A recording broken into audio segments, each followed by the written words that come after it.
magsisimula na naman ako sa pagtitinda.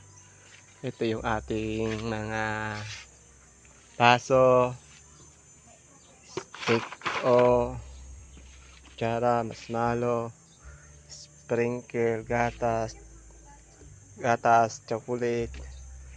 Yan ang mga ano natin, lagayan. Tsaka ito naman ang mga sa ilalim may mga ano na.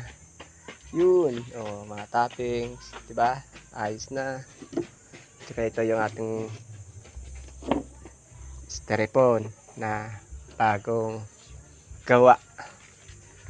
Ito yung ating flavor. OB.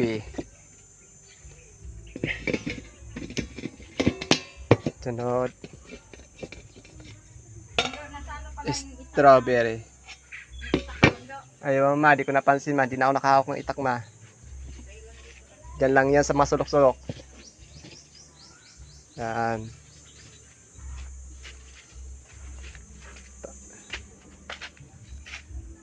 Load. Oh.